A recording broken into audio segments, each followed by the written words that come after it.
dialogando con el padre Raúl Sánchez. Lanzar la palabra de esperanza, lanzar una palabra de aliento, la palabra del Evangelio, la palabra de Cristo Jesús en estos tiempos es bastante difícil, porque puede ser hasta increíble decir que Cristo Jesús nos acompaña, nos fortalece y nos anima cuando muchas veces vemos que no es así o no lo sentimos así. Pero no se desconcierte, Cristo Jesús está con nosotros. Cristo Jesús nos acompaña, acompaña al cristiano, acompaña al hombre de buena voluntad que quiere conocer la verdad, que quiere hacer las cosas bien. Acompaña a la Iglesia Católica y acompaña a todos aquellos cristianos que quieren vivir el Evangelio de una manera radical y verdadera. Pero con tanto acontecimiento que enluta, que entristece y que desconcierta, a veces nuestra fe se puede diluir y se puede perder. Pero de eso se trata cuando se tiene fe. Si nosotros tenemos fe es porque nos ha llegado una palabra. Dice la Sagrada Escritura que la fe llega por la predicación. Pues bien, a nosotros nos fue predicado un evangelio de esperanza, un evangelio de amor, un evangelio que nos habla de la resurrección de Cristo Jesús y que nos va a dar la vida eterna a todos aquellos que hemos sabido asumir su palabra, su evangelio, su amor, sus consejos, su misma vida. Pues bien, pero hay acontecimientos bastante delicados y bastante fuertes que es necesario tratarlos casi con pinzas para no entrar en catastrofismos, es decir, para no entrar en comentarios de catástrofes, de tragedias, de comentarios que tienen tintes conspirativos y cosas de esas, ¿no? Y tampoco podemos entrar en situaciones de Disneylandia de color rosado, de burbujas, donde todos nos metemos y que no ha pasado nada, que simplemente cosas de la historia, cosas que tienen que suceder, pero que ahí vamos caminando, póngale fe y póngale ánimo, porque tampoco es saludable esa posición. Entonces, por eso el Señor en su palabra nos manda a hacer un análisis de los signos de los tiempos. Y esto que voy a decir acá es algo que lo va a hacer a usted pensar, porque a mí me gusta que usted utilice el caletre, que usted utilice esta cerebro que el Señor le puso y nos puso a cada uno de nosotros en la cabeza. Cuando la gente dice que siempre ha habido problemas en la Iglesia Católica y que siempre ha habido problemas en el mundo y dificultades y que las que estamos viendo ahora pues no son mayores o no son diferentes de aquellas que se pudieron haber experimentado en el pasado, pues yo creo que eso es una mentira, eso no es cierto. Y por eso, y hay razones para afirmar lo siguiente, lo que voy a decir, porque es precisamente el análisis de los signos de nuestra historia. Le voy a dar un ejemplo. ¿Siempre ha existido el homosexualismo? Sí, claro que sí, siempre ha existido el homosexualismo, pero no como ahora, no como ahora. Antes eso se tenía como tapado, como que daba vergüenza, hoy no, hoy la gente que es así pues prácticamente se defiende y no lo ve como pecado, su ejercicio. Ojo, hago aquí la claridad, el ser homosexual no es pecado, el ejercicio de la homosexualidad sí, porque eso trae fornicación, que es un pecado. Entonces el pecado lo comete el homosexual, ese pecado lo comete no por ser homosexual, sino lo comete por ser persona humana débil, que cae y que comete fornicación. Lo mismo que un heterosexual, que cae en fornicación. Comete fornicación no por ser heterosexual, sino por ser humano débil que cae a un mandato y a una orden del Señor que es no fornicar. Los mandamientos son directrices, los mandamientos son vías, ¿no?, que conducen o que hacen que nuestra vida se conduzca por lo que es bueno, santo y perfecto. Por ejemplo, el que dijo no robar, dijo no fornicar. El que dijo no mentir, dijo no fornicar. El que dijo no matar, dijo no fornicar. El que dijo honrar padre y madre, dijo no fornicar. El que dijo no mirar la mujer del prójimo, dijo no fornicar. El que dijo santificar las fiestas, dijo no fornicar. Y si dijo santificar las fiestas, honrar padre y madre, no matar, no robar, etcétera, etcétera, lo dijo por alguna razón, ¿correcto? Pues lo mismo, si dijo no fornicar, lo dijo también por una razón. Porque algunos pecados, algunos mandamientos los cumplimos y otros no. Entonces son signos de los tiempos que usted tiene que analizar.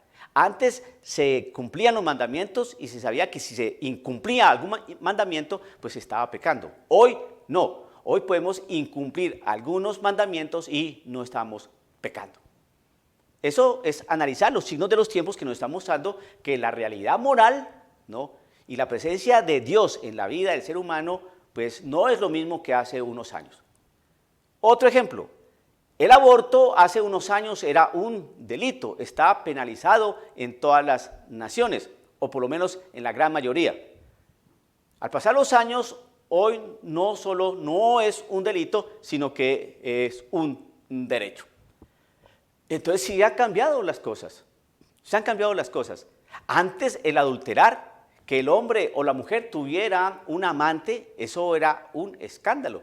Y eso se tenía que tapar y muchas veces muchas familias se deterioraban, ¿no?, cuando una hija de pronto de una familia muy elegante, muy distinguida, tenía vínculos con un hombre casado. Y eso se armaba un escándalo tremendo, ¿no? Porque la moral existía, porque el pudor existía, porque el adulterio era pecado. Hoy no, hoy la gente no se avergüenza por ser adúltero, sino muchas veces se ufana. Bueno, ¿qué pasó? Mi matrimonio se deterioró, tengo derecho a rehacer mi vida y cosas por el estilo. La eutanasia, ¿no? Liquidar viejitos porque ya no sirven.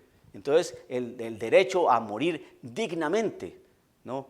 Entonces, se inventan una serie de lenguajes y de posturas para mover el corazón y ablandar el sentimiento. Al ablandarse el sentimiento, entonces se aflojan las entendederas y solamente empezamos a razonar con el corazón, pero no con el cerebro.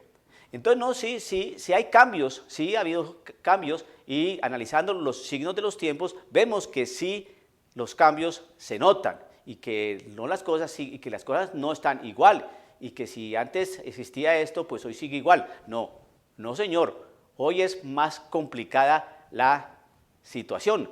Antes los padres con una mirada ya le decían al hijo lo que tenía que hacer. Lo miraba así, le hacía con la ceja así y el muchachito ya entendía.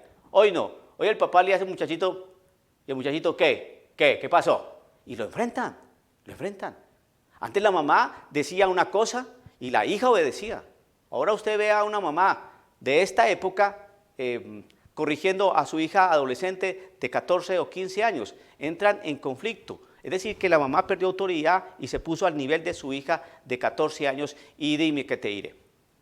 No, las cosas sí han cambiado. Entonces, cuando las cosas han cambiado así, de esa manera, son signos que nos están mostrando que algo está muy complicado y que se cumple la palabra del Señor, donde el Señor afirma que llegará un día en que no se tendrá en cuenta, no se creerá en la sana doctrina, y que los hombres se volverán indisciplinados, groseros, altaneros, irreverentes con sus padres, y todo ese tipo de cosas se están viviendo. La Sagrada Escritura nos enseña que lo bueno va a ser entendido como malo y lo malo se va a entender como bueno. Todo eso lo estamos viviendo. No, las cosas no están igual. Las cosas no son los problemas de siempre y que debemos mirar las cosas con desparpajo, sin ningún tipo de análisis. No, hay que analizar las cosas. Por eso se trata de tener un justo juicio, porque no se trata de ser alarmista, ¿no? Pero tampoco se trata de decir no pasa nada, todo está bien, es la vida. No, son posiciones bastante simplistas que no son sanas para asumir de mejor forma la vida cristiana. Usted es creyente y usted quiere hacer las cosas bien.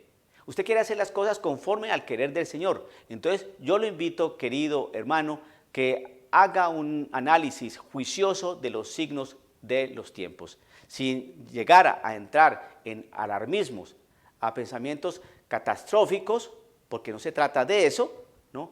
Pero tampoco se trata de que usted mire las cosas con superficialidad, que en la vida siempre ha habido problemas y que este es uno de tantos, o estamos en realidades que hacen parte de este mundo donde estamos y que no nos debemos tampoco preocupar. Que el Señor te ama, que el Señor te quiere, ánimo, ten esperanza y no te preocupes. tampoco es lo aconsejable. Lo aconsejable es entrar en un discernimiento sano, analizar los signos de la historia, analizar los signos de nuestra historia, de nuestro tiempo y empezar a todo eso a constatarlo, corroborarlo con la Sagrada Escritura, entrar en oración para pedirle a Dios discernimiento y sabiduría. Sabiduría. En este tiempo lo que debemos pedir ante todo es sabiduría, la sabiduría de Dios que nos ayude a discernir todo esto, a replantear todo esto, a mirar con objetividad todas estas realidades para tomar las mejores opciones y acciones de vida en Cristo Jesús que nos ayude a caminar y a cargar de mejor forma la cruz en este mundo. Que el Señor lo bendiga, dialogando con el Padre Raúl Sánchez.